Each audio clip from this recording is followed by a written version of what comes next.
Om. Om Sahana Vavatu Sahano Bhunaktu Saha Viryam Karavavahai Tejasvinavadhitamastu ma vidvushavahai. Om Shanti Shanti Shanti. Abhatitam Vishwamatmanya Satyam. Abhatitam Vishwamatmanya Satyam. Satya Jnanananda Rupe Vimohat. Satya Jnanananda Rupe Vimohat. Nidra Mohat Swapnavatan Na Satyam. Nidra Mohat Swapnavatan Na Satyam. Shuddhah Purno Nitya Eka Shivoham. Shuddhah Purno Nitya Eka Shivoham. So this morning we did a deep dive into the Abhatitam Vishwam Atmani Asatyam, the meaning of Asatyam meaning Mithya, right? That which has a dependent reality. And in fact, Mithya is actually another term for Mithya is Namni Namani, names within a name. Namni, it's a Saptami Vibhakti. In one name, there are many names, right? And so within one cloth, there are many threads. Within one thread, there are many pieces of fiber, right? Within one fiber, there are many cells. So there's names within names within names within names.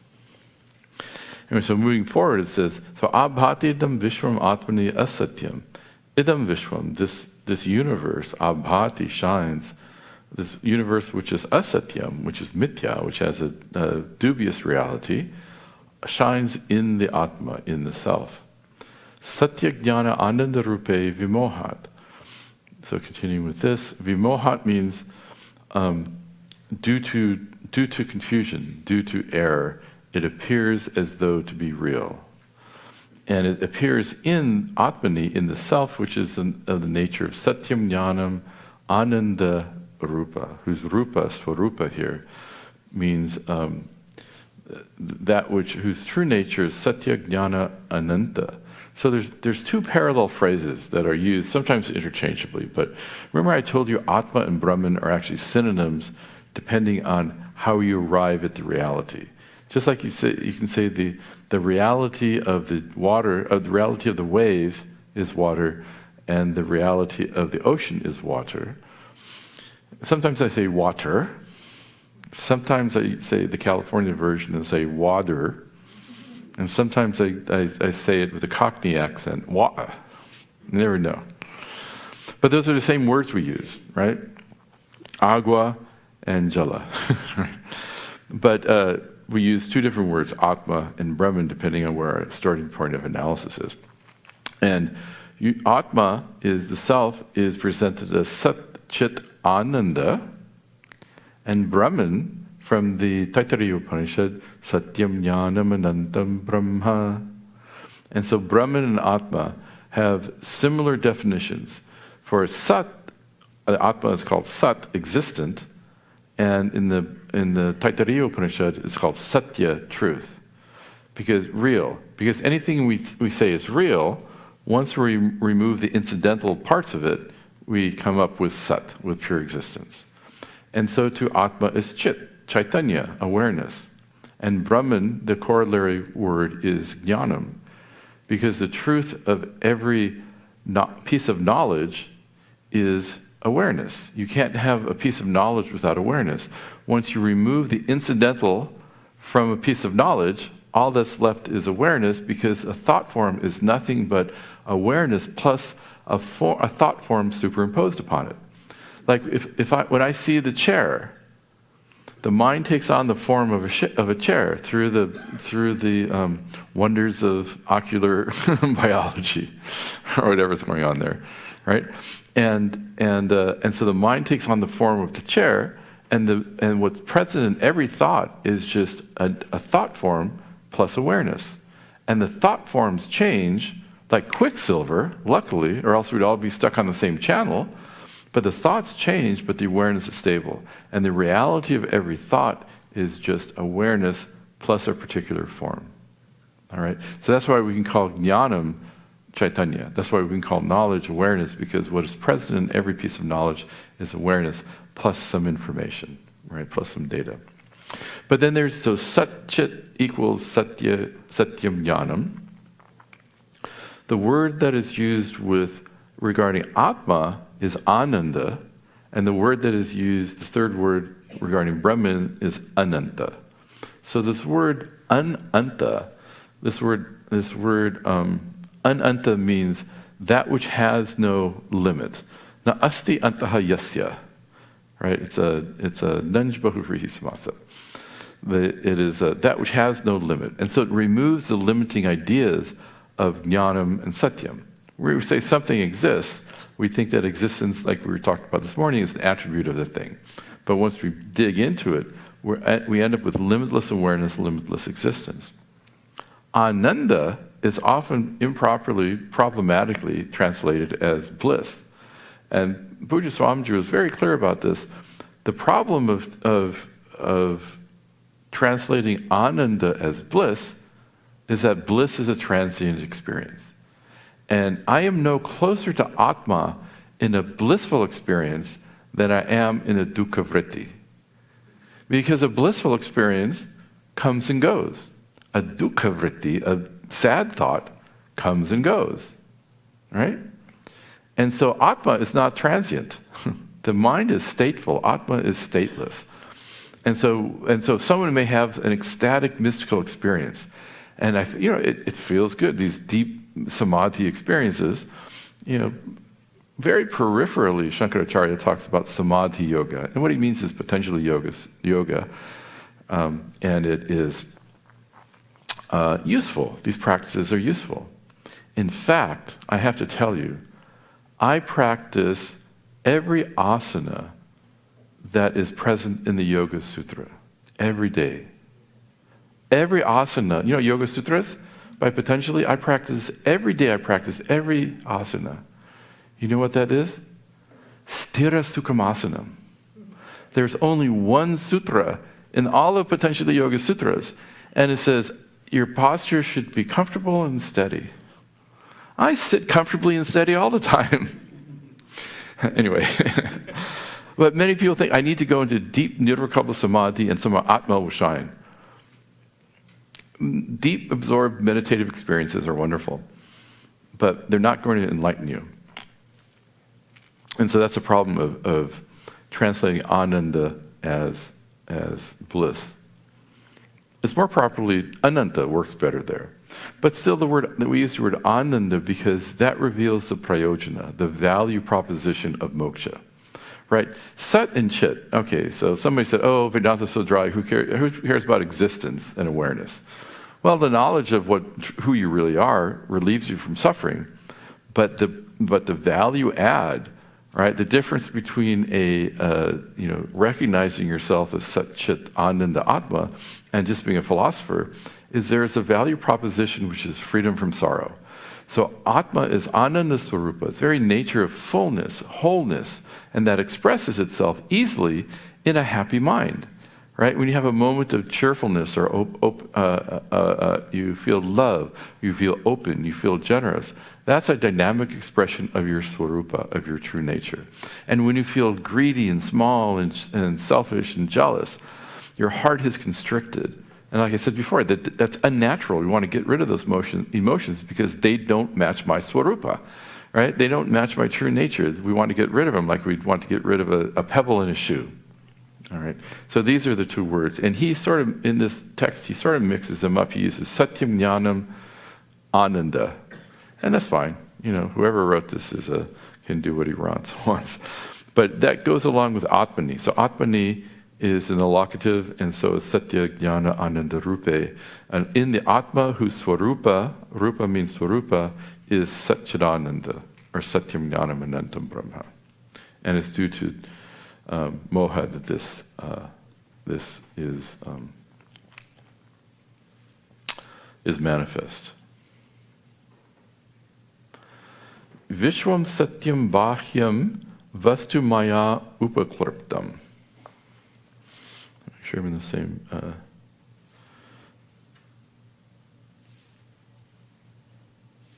I see the right place. Yeah, so we have Abhati and Satyam Jnanam. And then Nidra. Here we have Nidra Mohat Swapnavatatna Satyam, the third line. I'm in the right place? Okay. So it says, due to the moha of Nidra, due to the darkness of deep sleep, it is not real. So here Nidra, so it's comparing our experience to a swapna, to a dream. And just like in dream, we have in the darkness of deep sleep, we have a dream.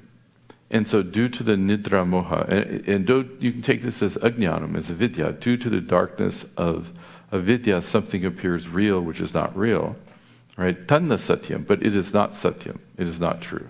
So he's comparing reality to a dream. And nidra can mean avidya. Nidra means deep sleep, avidya means ignorance. And so due to the nidra moha, due to the confusion caused by ignorance, this world which is asatyam appears to be satyam, true, but it's not true, right? It's mithya. So let's look at this dream. Why would they compare this reality to a dream? You have, and we'll talk about Maya shortly, here actually in this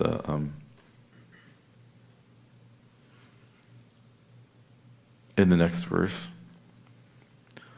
You have a capacity as an individual to create an entire world in your dream, right? You have all the knowledge you need to create any world that you want. So let's say you dream that you are a pirate. I'm not talking about the real pirates, which cause real problems, but like the Pirates of the Caribbean. Anyone been on the Pirates of the Caribbean? You know what that is, a Disneyland ride? Or the Pirates of the Caribbean, depending on if you say tomato or tomato. And you have a dream that you are a pirate and you're on Treasure Island and you're ready to bury your treasure, right? And there's your fellow pirate there and Polly is on your shoulder. People understand what I mean, Polly? You know, Polly want a cracker? The pirates, the peg-leg pirate's constant companion in these pirate books.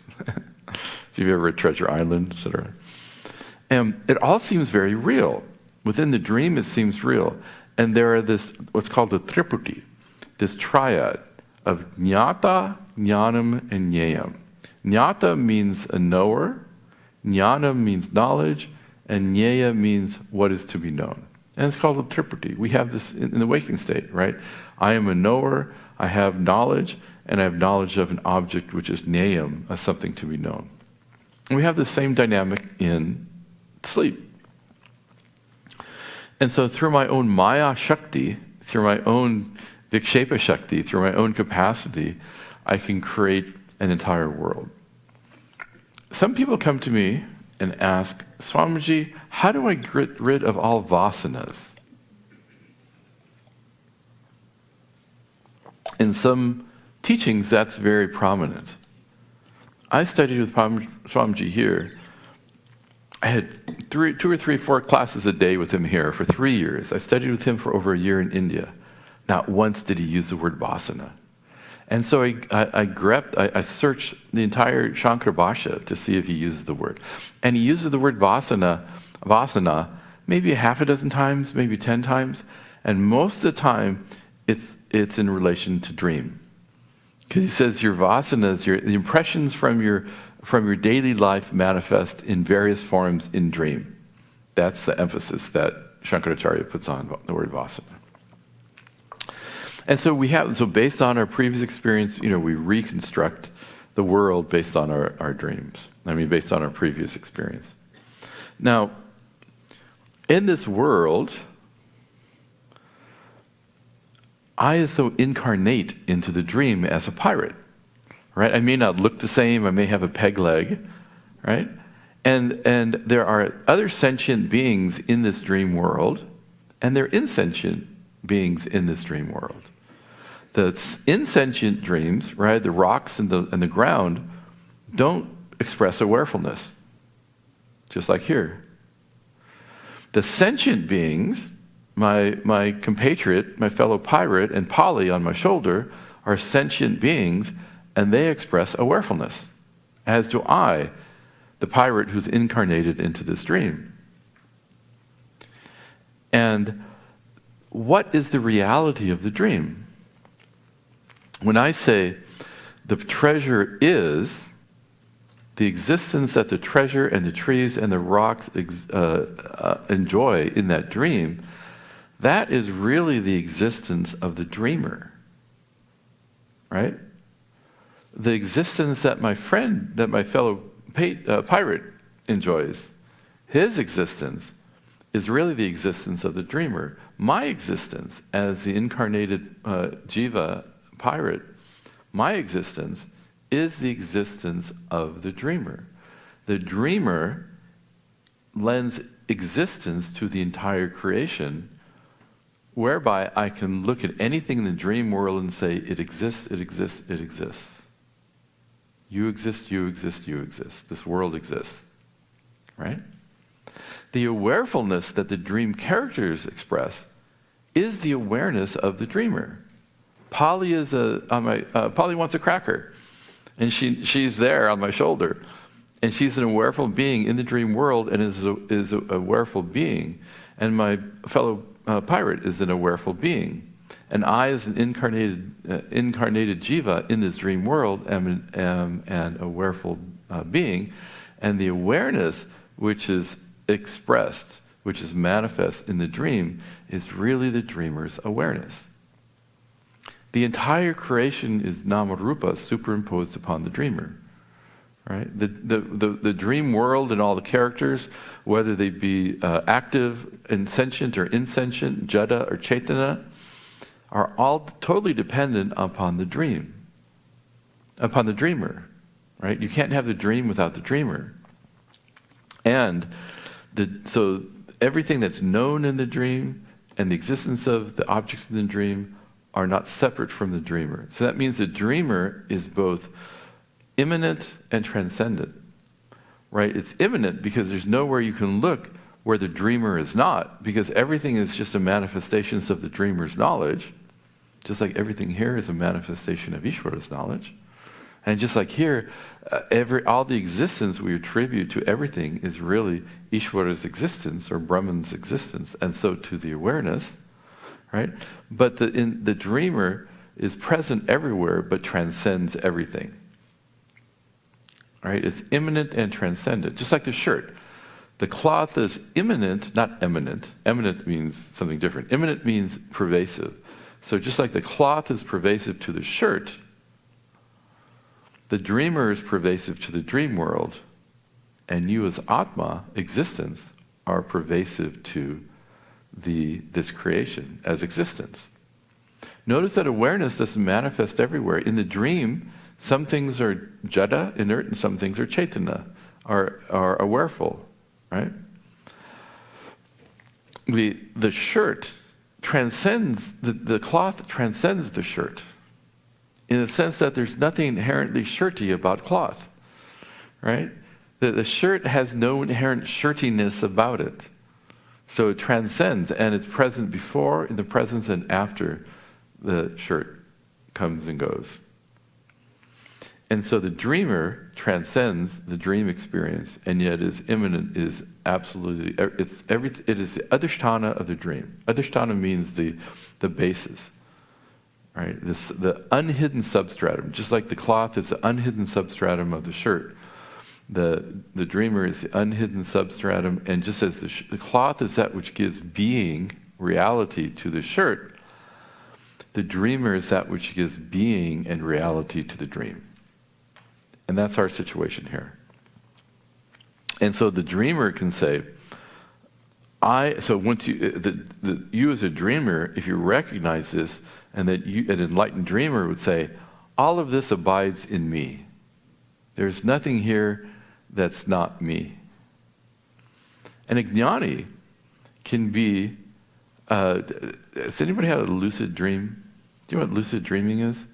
Lucid dreaming is when you're dreaming and you wake up in your dream enough to know that you're dreaming. Has anybody heard me talk about my dream of Swami Advayatmananda? Anybody heard that story? I tend to repeat stories, and I don't want to repeat it as everybody knows it already. I was arranging a trip for Swami Advayatmananda, the Acharya and president of this Gurukulam. And he was coming to San Diego, and he was going to give some talks. And I wasn't stressed out, but there was a lot of things to take care of.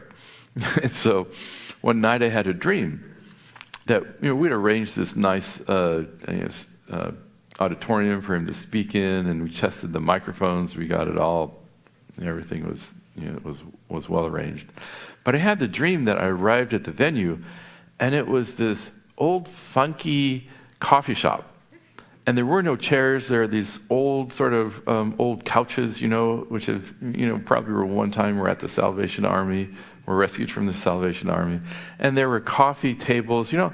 Some college students would use a wire spool as a coffee table. Do you ever see those huge spools that hold, cable? So there were those were the coffee tables. And I thought, this is not proper. This is not right.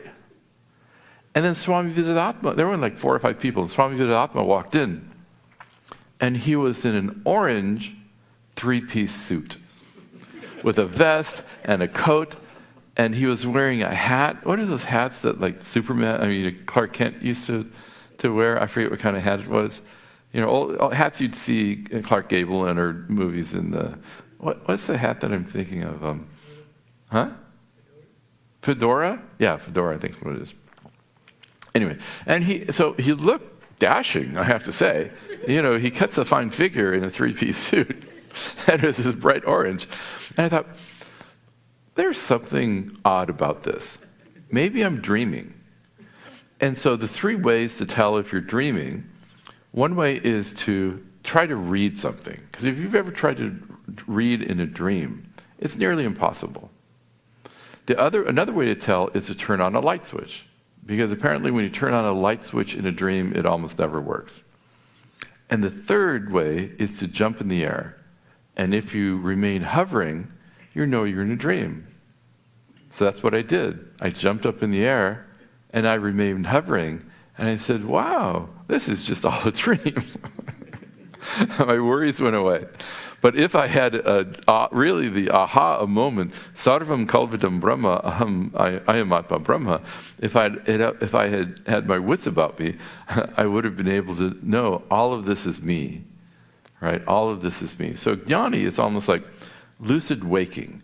Now, I thought I was being clever, and I made that word up, but I Googled it, and someone actually wrote a book called Lucid Waking. I don't know what it's about. I don't have the book, but that's the concept. For jnani in this life, just as our enlightened dreamer could say, all of this is me, so too a jnani in the waking state can say, all of this is me. Right? Sarvam kalvidam brahma. Shuddhaha purnaha nityaha ekaha shivoham. The last line. I am pure, full, free of time, one. I'm the most auspicious. Shuddhaha. What does Shuddhaha mean? Pure? It means upadhi rahita. It means I'm inherently free of the upadhis. Remember the upadhis we talked about? This karya, karana, sankhata, this body, mind, sense complex is our upadhi. And I'm inherently free of that. Right? Like like our spatika. Right? Our crystal is nitya shuddha. Is inherently free. See here, I have an orange crystal, right? No? I've trained you well. No, it's a nitya spatika. It's nitya shuddha spatika. It's always clear. Has no, right? So this is the upadhi, and it's always inherently free of the upadhi and its dharmas, its attributes. So to atma. Purnaha. It means that you're ultimately completely full. Like I mentioned, a glass of water, you can fill a glass of water beyond the rim, and due to the tension of the skin of the water, you can be overflowing. And a jnani tends to be naturally cheerful and generous because there's just an overabundance of love and peace available naturally to him or her. Nitya, we talked about this, that which is free of time, right? And ekaha, one. It's free of sajatiya, vijatiya, swagata bheda.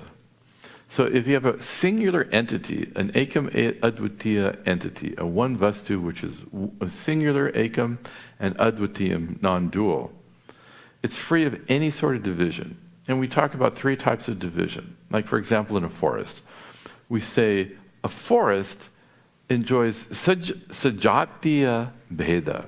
Bheda means a difference. Jati means a group.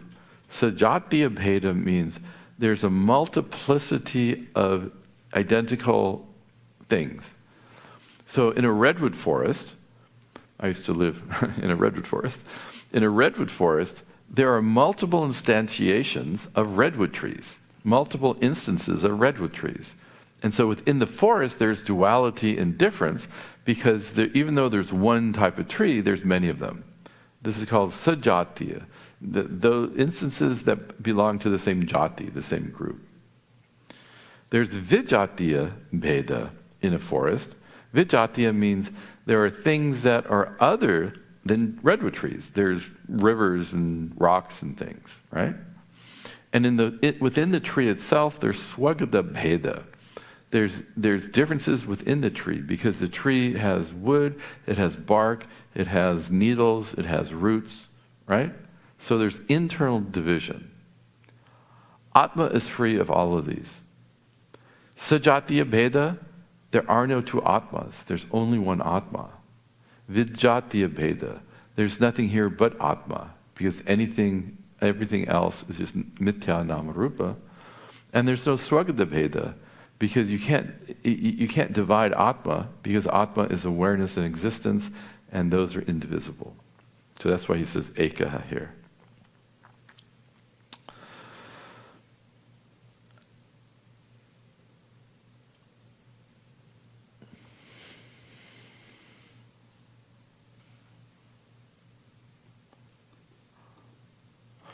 And finally, let me make sure I'm in the right place here. So that's the last line here. So Shuddhaha Purnaha Nityaha Ekaha Shivoham. I am Shiva. I am total auspiciousness, and I am one with the Lord. So let's go to verse 4 here. All right.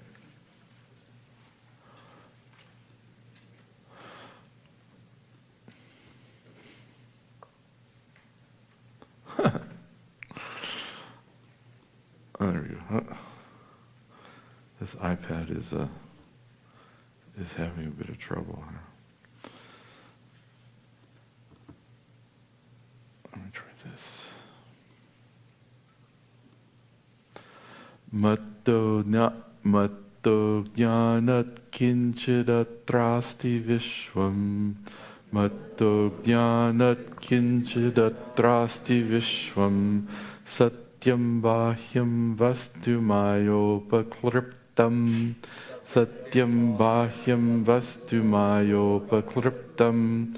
Adarshantar bhasamanasya tulyam. Adarshantar bhasamanasya tulyam. Mayadvaite bhati tasmat chivoham. Mayadvaite bhati tasmat chivoham. You see how crazy Sanskrit is? Tasmat. Well, I'll give the padacheta here.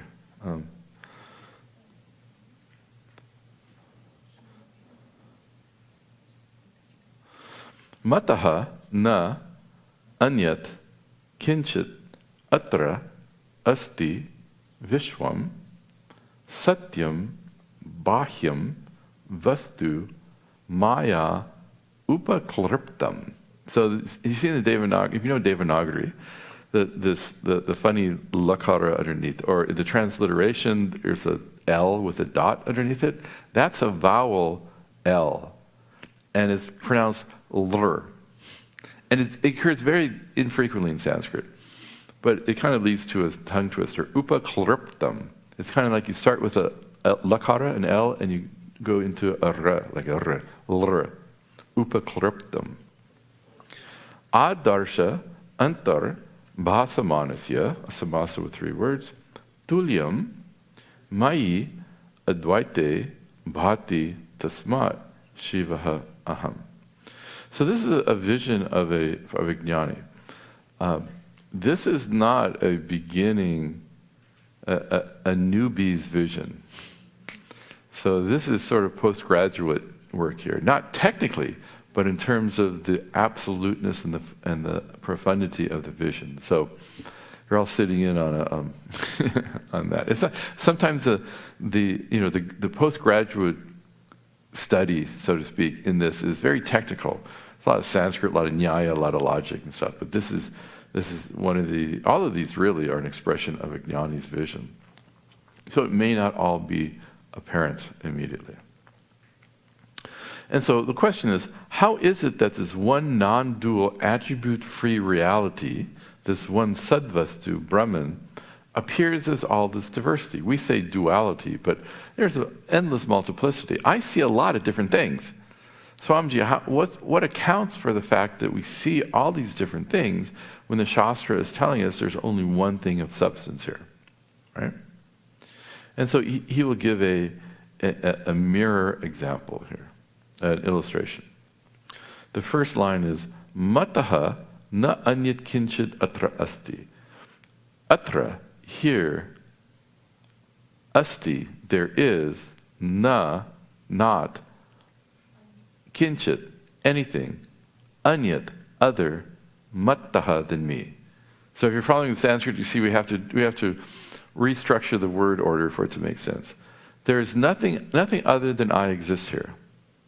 That sounds a bit audacious, right?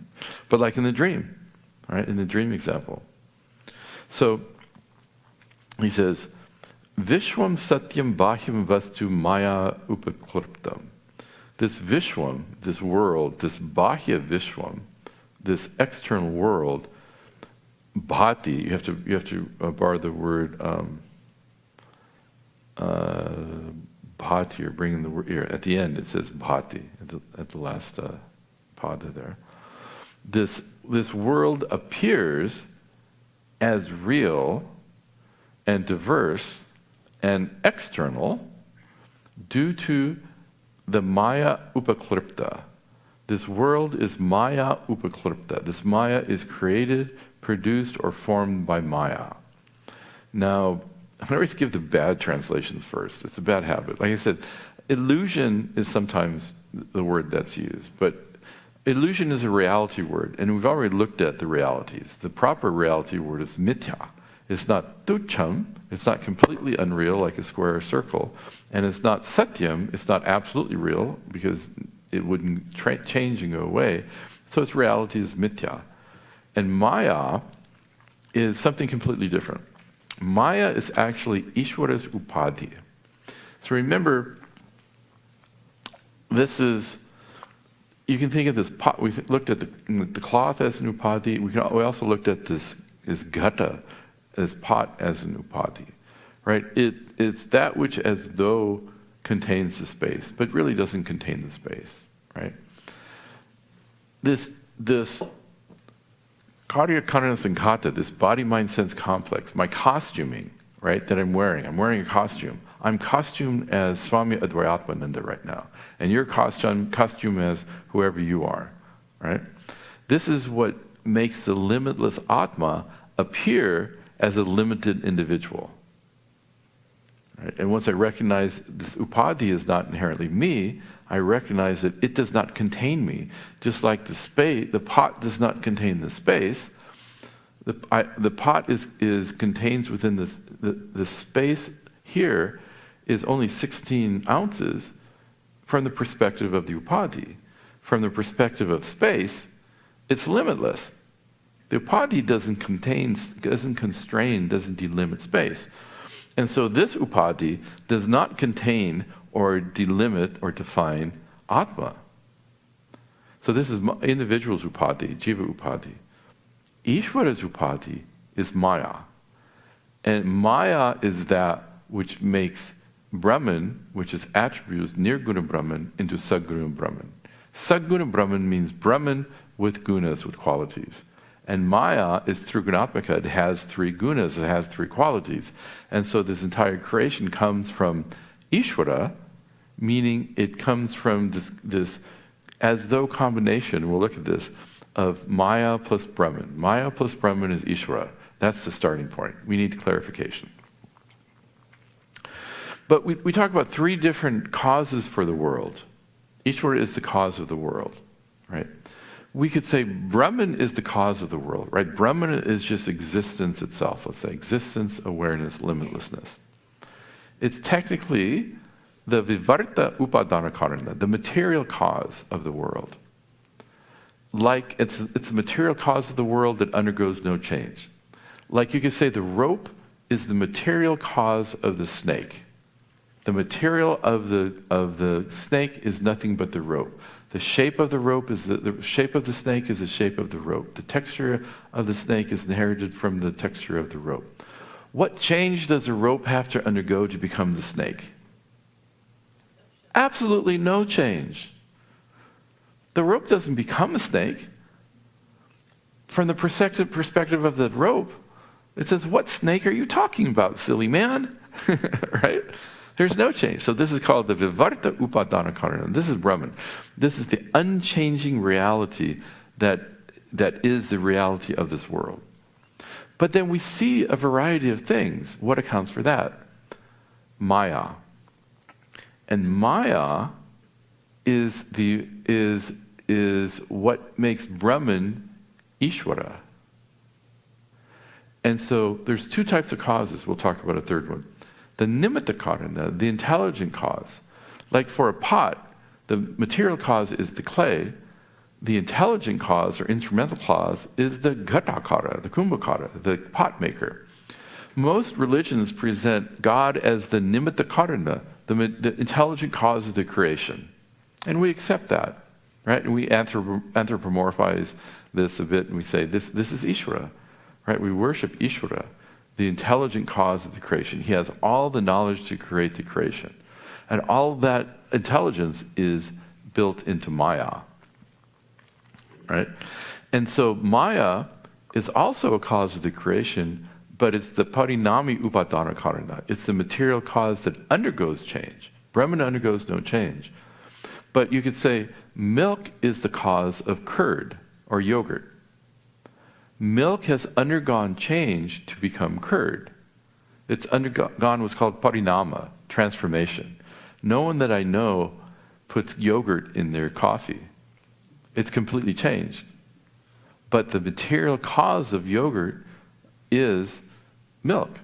So it's that which has transformed into this creation. Maya is that which has transformed into this creation. And Maya is Trigunatmaka. It has it's Atma, it's nature. It has these three gunas. Gunas are presented in the Gita in two different ways. Gunas are often transformable personality characteristics. Right? Sri Krishna talks about there are three types of dhanam. Right? Three types of charity. You can give to the wrong people at the wrong time. That's tamas. Right? The three gunas are sattva, rajas, and tamas. You can give dhanam, give to charity on a quid pro quo basis. You scratch my back, I'll scratch your back. Or you give because somebody needs something and you just give. That's sattvika dhanam. Right? And the spiritual growth as presented in the psychology of the Gita is to try to minimize your problematic rajasika and tamasika tendencies, your dullness and your problematic agitation, and become sattva guna pradhanaha. You want to be one who is resplendent with sattva guna, one who has a predominance of these saintly qualities, like cheerfulness and quietude and generosity, contemplativeness, lovingness, right? That person who enjoys those qualities is well prepared to gain moksha, because the teaching will be clear and it'll become their living reality, right? The other presentation, which many teachers don't make clear, is that the gunas are actually the stuff of the creation. So there's this whole complex srishti prakriya, which means that the process of creation. So Maya has these three gunas, sattva, rajas, and tamas, because we see three things in the world. Generally, we see things that are awareful, we see things that are active, and we see things that are inert and inactive. And so what we see in the effect must exist in the cause. And so we say that Maya has these three gunas, triguna. It has these three gunas. And in this model of creation, they say, well, sattva reflects awareness. And in our individuality, the mind reflects awareness. The mind manifests awareness. It seems to be awareful. And so do our senses, right? Our sense of hearing and seeing and smelling and tasting, etc., right? By the way, those indriyas that I talked about, the senses, they're not the actual senses. They're the sense capacities. Right, the sukshma sharira, the transmigrating being, does not take your nose along or your ears along, but the capacity to make functional the ears and the eyes and the nose, etc. So it's a subtle form, right? But because the senses are also awareful, the teaching is, the model is, it's a beautiful model. The model is that the mind, antakarana, and the senses are created from this sattva guna. In our jivatvam, in our individuality, what is active? Our karmendriyas, right? Our ability to walk and speak and grasp, and also our prana, our enlivening forces. Prana, apana, vyana, udana, samana.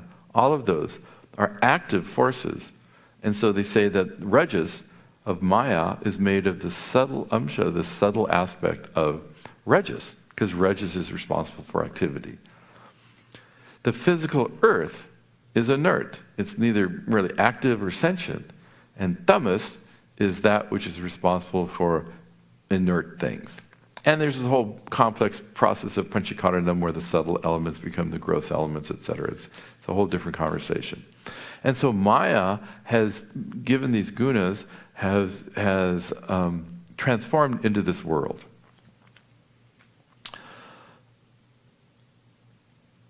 Now, due to this Maya, like just as due to this upadhi, I become a jiva, an individual, due to Maya, Ishvara becomes, Brahman becomes Ishvara. And there's this beautiful verse in the Sri Dakshinamurti Stotra. Dakshinamurti is the Murti in the temple here. And some of these verses reflect that teaching. So the verse is Bijasyantarivānkuro Jagaridam Prang Nirvikalpam Punaha Maya Kalpita Deshakala Kalanavai Chitriya Chitrikritam Maya Viva Vrajim Bhayatyapi Mahayogiva Yasvechaya Tasmai Sri Guru Murtaye Nama Idam Sri Dakshina Murtaye.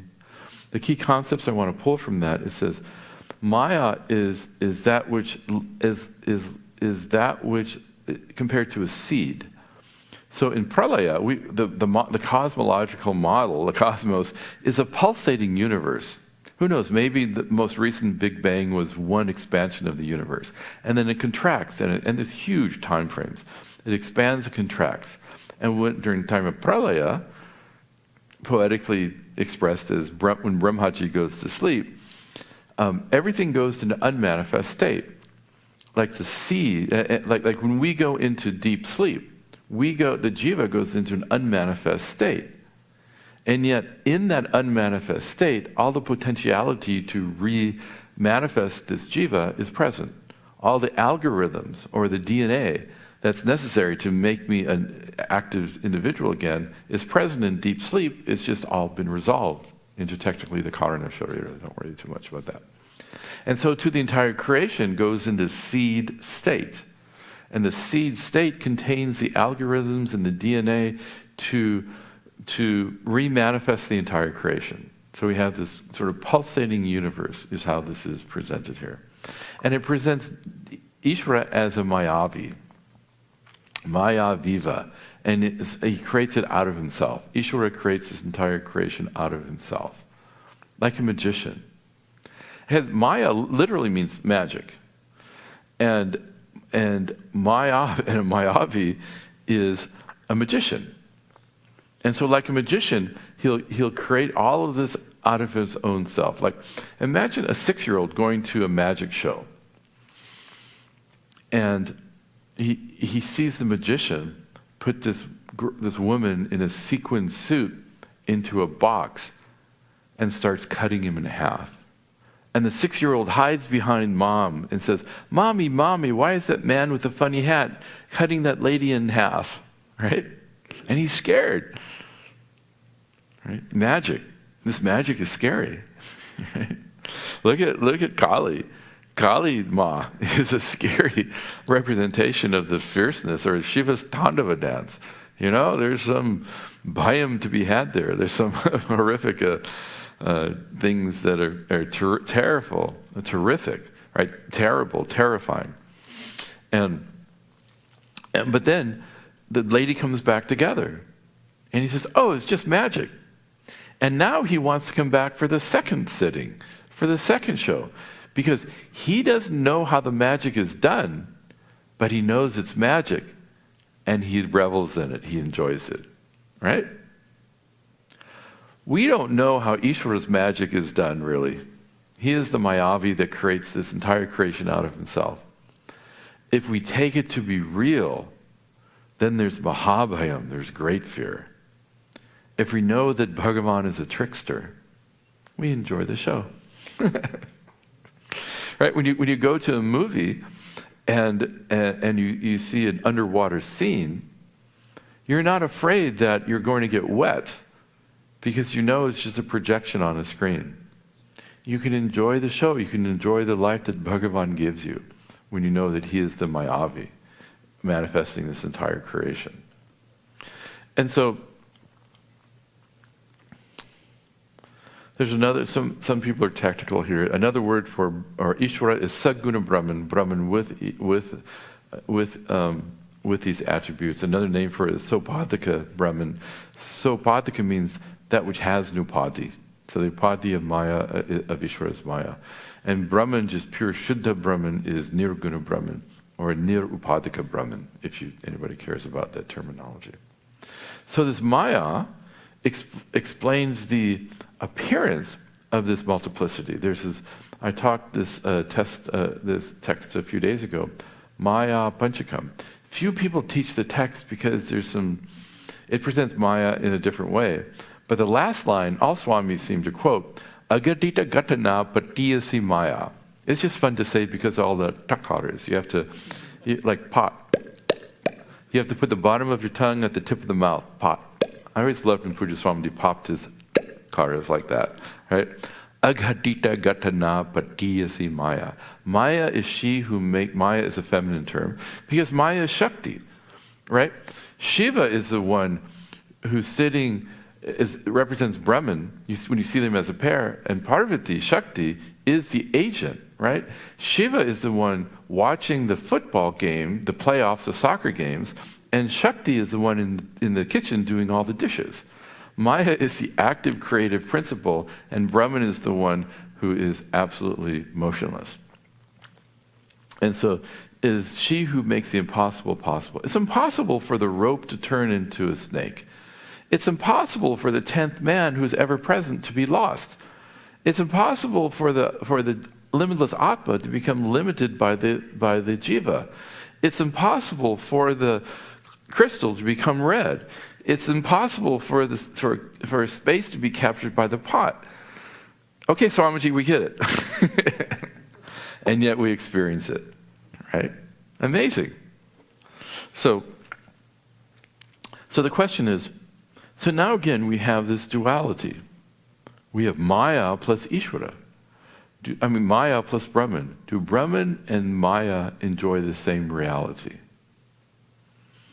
Right? Are there two things here? Like just when we ran into the trouble, there was the drisha and the drik. There's the seen and the seer. There's the sakshi and the saksha. There's a witness and the witnessed. Right? There's a subject and the object. There seem to be two things. Well, that other thing enjoyed the reality of mithya. Sat Chait The bodhita, if it were real, it could not be dismissed, right? If the shirt were real, we couldn't cognitively deconstruct the shirt. Asachetna pratiyeta. If it was truly unreal, we'd have no concept of a shirt. So it's somewhere in between, and that reality is called mithya. Is Brahman, so Maya is introduced to solve the problem of the perception of multiplicity. Some people call Advaita Vedantins as Mayavis. Usually the people who don't understand, always the people who don't understand what we mean by Maya. Mayavis are Mayavadis, those who teach about Maya. We don't care about Maya. But we have to explain why. How can one unlimited being appear in so many different forms? Maya is mithya. Maya enjoys the reality of mithya. So some of you have heard this story. It's a wonderful story. A Maharaja has 17 elephants. Anybody heard this story before? No one? Oh, good. I always have a fresh audience.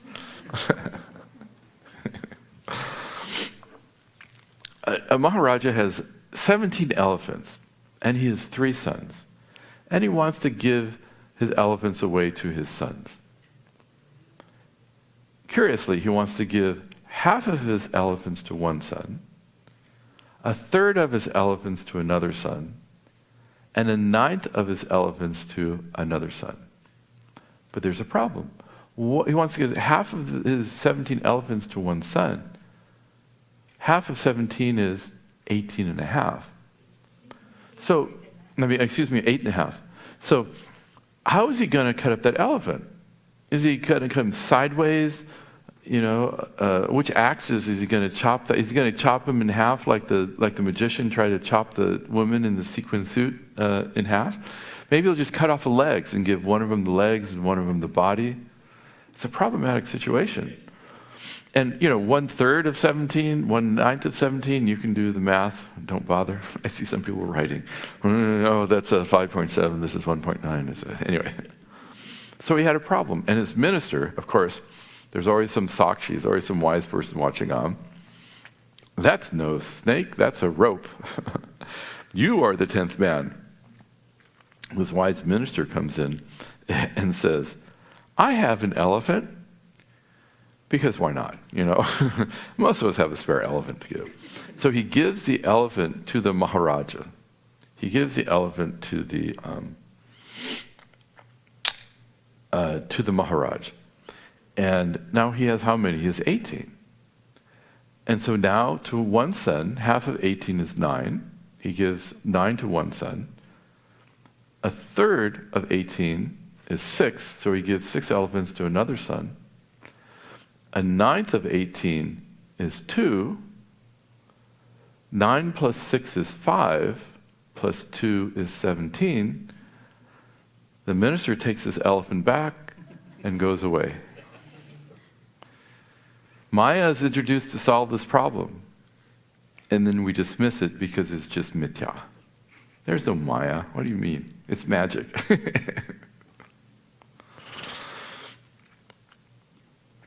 One fanciful derivation of the word Maya is ya-ma. This is a feminine noun, ya, feminine relative pronoun, ya, and ma means not.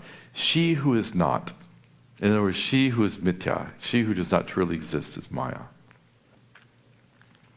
So now he gives an example of a mirror to help us understand some of this. And it's very similar to a verse that's in the Sri Dakshinamurti Stotra. We'll just start this and finish it tomorrow. Adarsha antar bhasamanasya tulyam. So this is a drishtanta. So drishtanta means an illustration. The darshtanta means the thing being illustrated. And adarsha means a darpana, a mirror. Antar means inside. Bhasamanasya means shining. Tulyam governs the shashti, which means when you say like something, the word is actually in the shashti vibhakti, the 6th case. Technical grammar thing. Some of us know Sanskrit here. So this is like an image being reflected in a mirror. the whole world is like an image reflected in a mirror. And it's meant to illustrate how something can appear as though existing independently, even though it has no inherent reality in and of itself. And that the truth of the form is totally dependent upon something else, and its appearance is totally dependent on something else. And it relates the two using this example, that the reflection is an appearance, and the reality, the adhisthana, is the mirror. Nowadays, Shankara probably would have used a movie screen, right? So we'll see this here. And so the appearance represents this entire creation, and the truth of that appearance, the only thing that's there is the mirror, or Brahman. So imagine, have you ever been to a restaurant that is bigger on the inside than it is on the outside? Like the TARDIS. Anybody know what a TARDIS is? Ever heard of TARDIS? One person I know. I'm not a big Doctor Who fan, but Doctor Who, it's a British science fiction. It's been around forever, I think. And he's a time traveler, and he has a time traveling machine that's bigger on the inside than it is in the outside. And you can see this in a restaurant. If you go to a restaurant, you may sit down, and you may look to your left, and you see a handsome fellow sitting there, and you think he looks familiar, and you wave, and he waves back, and it turns out it's just a giant mirror there, right? And so imagine a mirror 50 feet wide, 50 feet tall, and 200 feet wide. And an entire town is reflected in it, not just the restaurant, but an entire town is reflected in it. So the context for the example is just the mirror and the reflection. The town is outside the scope of the example, the relationship of the mirror and the reflection. And so there's all life-sized people. There's a town, and we see a whole town reflected in it. You see the saints and the scoundrels, and the hustle and the bustle, and the ugliness and the beauty. You know, the flower gardens and the sewage are all reflected in that. And so first we'll look at the drishtanta, this example, and then we'll look at the darshtanta, the illustration. Then we'll look at the thing being illustrated. So we have the mirror and the reflection.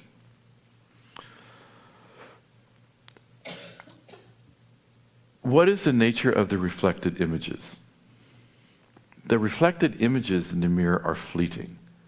Technically, drishta nashta swabhava. Seen, gone, seen, gone, seen, gone. Everything's changing, right, relative to the mirror. They're all fascinating, action-packed, but they're all forms that come and go. Drishta nashta.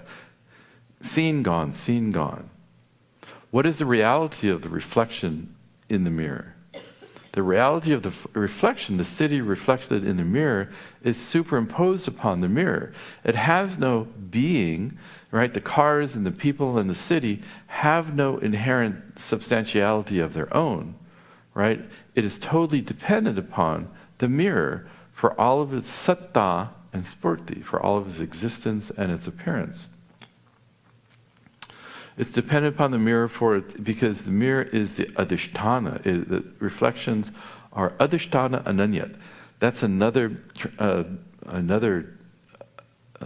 definition of mithya. That which is not unanyat, that which is not other than its unhidden substratum. The shirt is adhisthana ananyat. It's not separate from its substratum. And the substratum is unhidden. The cloth is unhidden. The shirt doesn't hide the cloth. Right? The reflections in the mirror don't hide the mirror. The images on the movie screen really don't hide the movie screen. The movie screen is ever present. If you remove the mirror, the images disappear. Right? The presence of the reflection totally depends on the presence of the mirror. And the appearance of the reality, the existence, when I say, look at the appearance, I say, that car exists. There's the car, the reflected mirror car. The car that appears as the reflection in the mirror has no independent existence. And its appearance is totally reflected. Its shining, its appearance is called spurti or spuranam. Its manifestation is dependent upon the mirror. I'm going to go just a couple longer here, just to finish this half of it. So we'll look at the Drishtanta, and then next class we'll look at the Darshtanta. On the other hand, what's the nature of the mirror? The mirror is the only thing that's present. The mirror, the only thing that's there is the mirror plus the mithya color and forms that are superimposed upon the mirror. The mirror is the satyam. Take away the mirror, and all the reflections go away. And so without the mirror, there is no reflection, there is no reality. And mirror is nitya shuddha.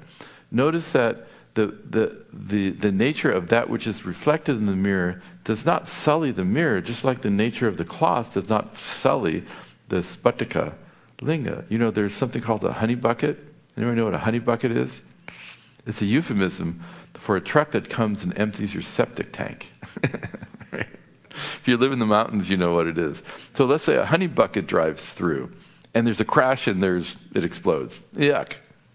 The mirror gets in the reflection. Now we're not talking about the real, but in the reflection, there's a reflection, and it just spews sewage all over. Is the mirror touched by the sewage? No. Right? The mirror doesn't become muddy or dirty just because the sewage. I shouldn't give that example. That's a horrible example, right? But nothing sticks to the mirror. Right? People with muddy boots walking on the mirror, as reflected in the mirror, they don't make the mirror muddy. The mirror is both immanent and transcendent. It's present in all the reflections, and yet it's inherently free of all the reflections. Why? Because the reflection and the mirror live on two different orders of reality. The mirror and reflection, one does not touch each other because one is mithya and the other is satyam. The mirror is nirvikara. The mirror underwent no change to reflect, to become the substratum of the reflections, just like the rope underwent no change to become the snake, right? So it is the vivarta upadana karana, the unchanging cause of this reflected city that we see. It's continuous. Right? The mirror is stable and continuous, the reflections come and go. And what's most important is that the mirror is all pervasive to the entire reflection. The mirror is present in every seen form. You see a person in the mirror, and the mirror is there. You see a truck, and there's the mirror. You see a baby, there's the mirror. You see a building, there's the mirror. It is omnipresent.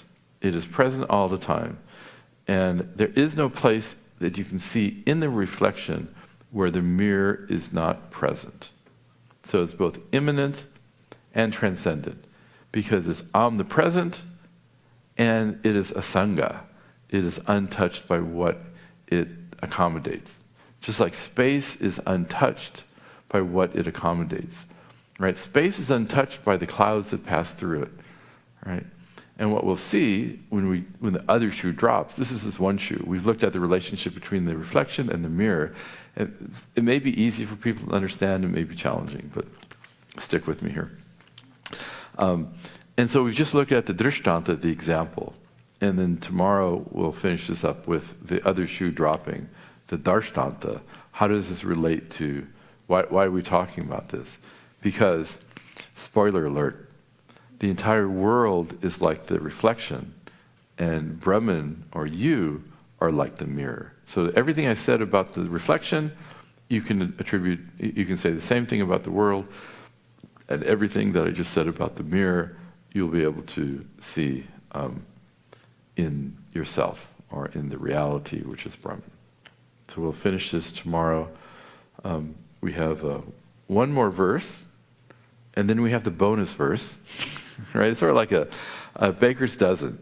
You go to the bagel shop and you get a dozen, and they often throw the 13th in one free. So this is like, you buy 5, get 1 free.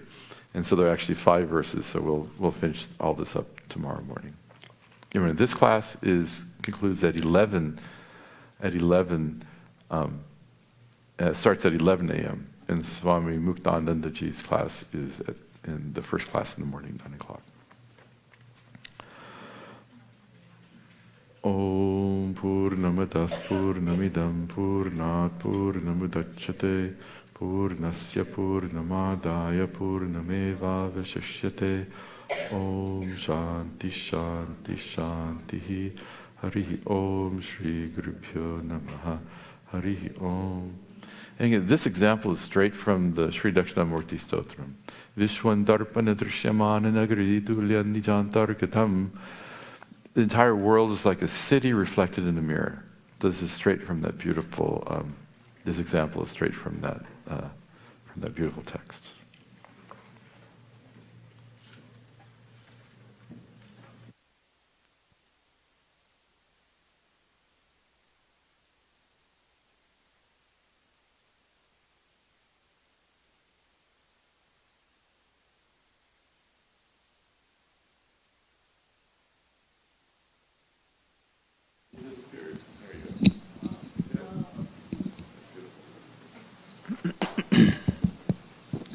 So on? Okay, thank you. So today is the penultimate day. Usually I come and propose a vote of thanks and to everybody who has helped us. Before that, I've made a few notes and I'll quickly read for you. Happy to share a few points with all of you. The camp has come along well with the blessings of Lord Dakshinamurti and all the Swamijis. And it will last until tomorrow lunchtime. Pranams and gratitude to both the Swamijis for teaching in this camp, to all of you with compassion, clarity and ease. Pranam Swamiji. What is the next step? Is it one-time visit? You are done, you go to different places. Okay, Cancun, you go there, it's done now. Go to some other place. To share that important point with you, our goal should be to find deeper understanding of Vedanta and more fulfilling life through continued study. The underline is continued study. Punah, punah, punah. Shravanam kuriyat. So you keep listening to this scriptures through the teacher again and again, because we have a lot of confusions and we have a lot of doubts, etc. So number one is continued study is very important. So now the thing is how this can be achieved. This can be achieved in number of ways. To begin with, get involved in an existing Gita home study. So Gita home study, Puja Swamiji taught 3-year course to the students, and Swamiji is one of the students. Swamiji elaborately explained, and those things have been transcribed and edited and made available in book format. So they have a groups once a week or once in 15 days. They all come together. Number is really not that important. Even husband and wife, they want to start, they can start. And if like-minded people are interested, you can invite them and start Gita. It's called Gita Home Study. For Gita Home Study, the book is available and you can spend an hour in a week and just read Puja Swamiji's thing, and if you have any doubts, make a note of it, and you can always write to us and we'll clarify your doubts. Or some of the existing Gita Home Study people, those who are monitoring it and they have studied with Puja Swamiji, and they should be able to help you. That's number one. If you wished, you can also listen to, we have a number of CDs and MP3s of Swamijis of your choice. We have Puja Swamiji to begin with, and after that we have Swami Advayatmananda, Swami Tattvavedanji, Swami Pratyek Buddhanji. Of course, he is no more, but number of talks have been also available. And we have Muktatmanji, we have Advaita-Pancha-Ratnam. So you have varieties of things to look into to continue studies. So think about it, and if you need any help, existing Gita Home Study group, we can help you. It is already listed in our anniversary book. We can make a copy of it and give it to you. Okay. Now here is how Gurukulam was designed. Just people to give this information the very first time. It was designed with a traditional approach and reasonable fees to all our different programs. Our board members and campers and visitors assisted us in accomplishing this goal. It has been 36 years we began teaching Seva.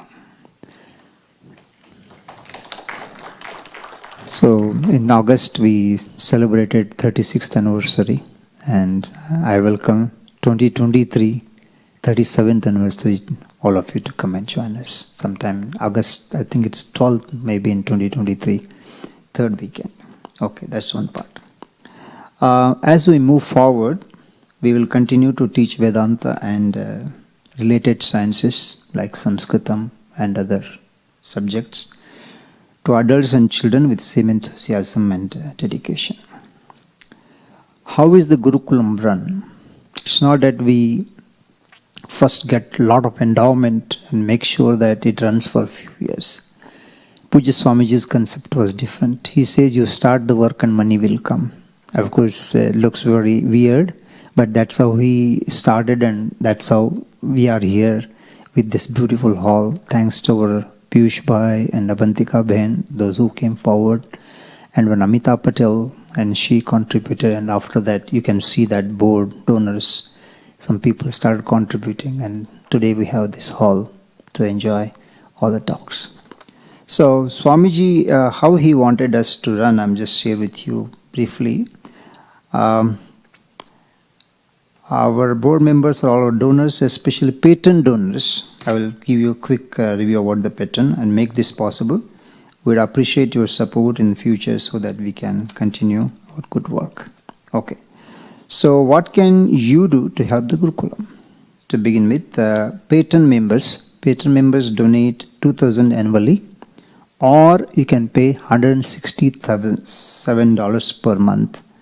What are the benefits of becoming a patent member? Well, we appreciate your donation. We would like to do something in return. Patrons of the Gurukulam who pledge 167 for the year are entitled for 4 gift for a day. Gift for every day means you gift that amount for the whole day expenses. That includes breakfast, all the utilities and everything. Amount is increased, but still we have kept $500. And we give 2 complimentary camps, one in August with Swami Advayatmananda and one in September, Labor Day time, with Swami Tattvidananda. So you can choose, when you become member, you can choose to come one of the camps and attend that camp. In addition, they will receive a special collection of Swamiji's books one time. That's the patent donation. And if that's not possible at this moment, then something called gift for a day, which I already told you, your gift of 500 covers a portion of the day's operating expenses, such as meals, utilities, and maintenance. If that's not, you're not interested in that, give a capital donation for maintenance and repairs of the building. Each year we release a souvenir to commemorate the anniversary. You can advertise your company or page sponsorship. In this way you can help the Gurukulam. And also general donations without a specific purpose are welcomed. When making your estate, I don't want to plan, you can also mention the Gurukulam's name, because somebody asked me, so that also we have included. So Guru Dakshina will be held tomorrow. Guru Dakshina teaching is priceless, but Guru Dakshina to support our activities moving forward.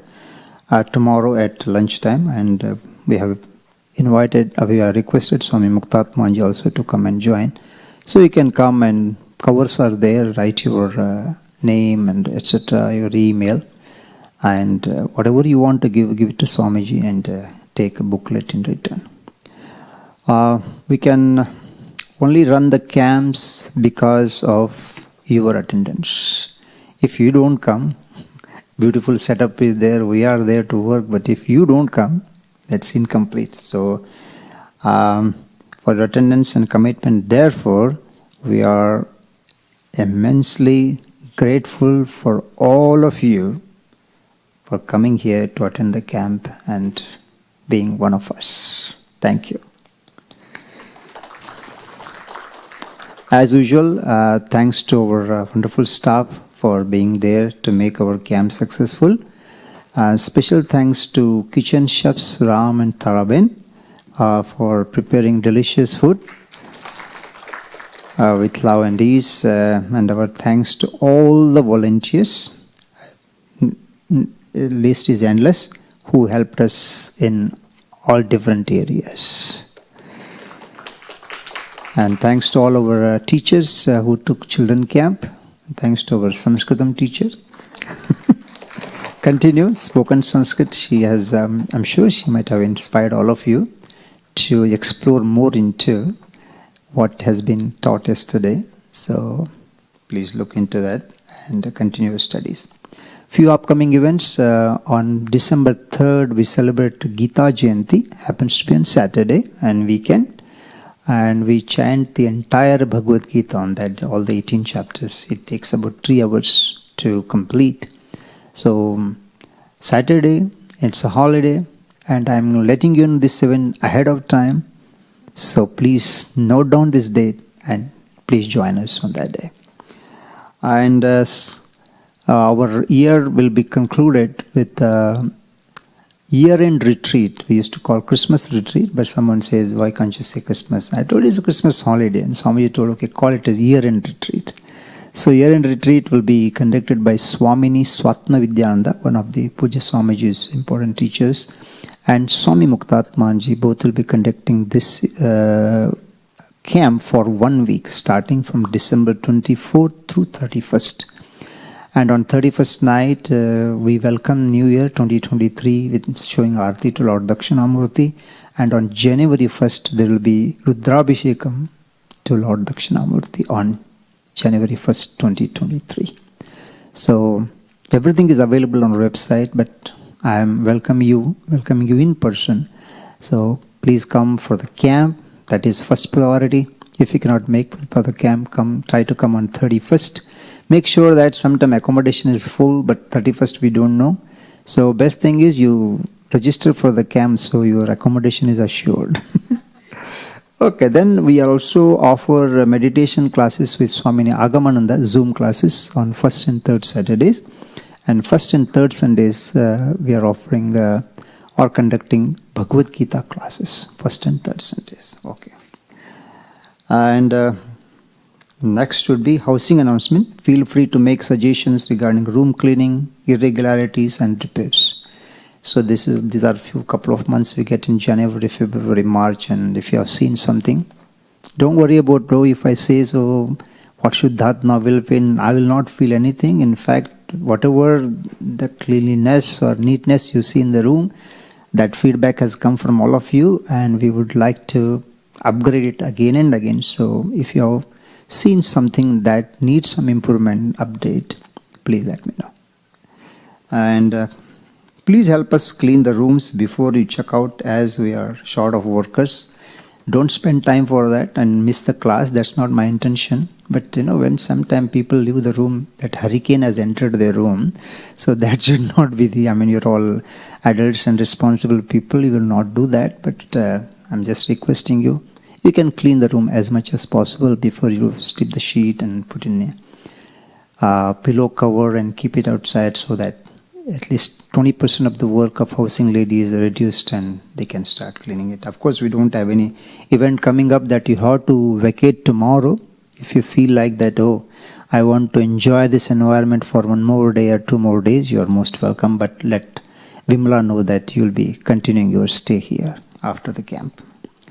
And this evening, get ready for the Arati. We are late by 5 minutes, but I'm sure you will not miss whole lot of it. And evening, Muktatmanji will conduct satsang. After that, children presentation in the presence of Swaminis and Surya Narayana. And tomorrow morning, as usual, puja starts with Ganapati Homa and puja and meditation. Muktatmanji will take class at 9 o'clock, and concluding class of Swami A will be at 11 o'clock. Program concludes with Guru Dakshina, Arati to Lord Dakshinamurti, and lunch. Drive safely and keep coming. Listen to Vedanta again and again. Thank you all. Take care of yourself. Namaste.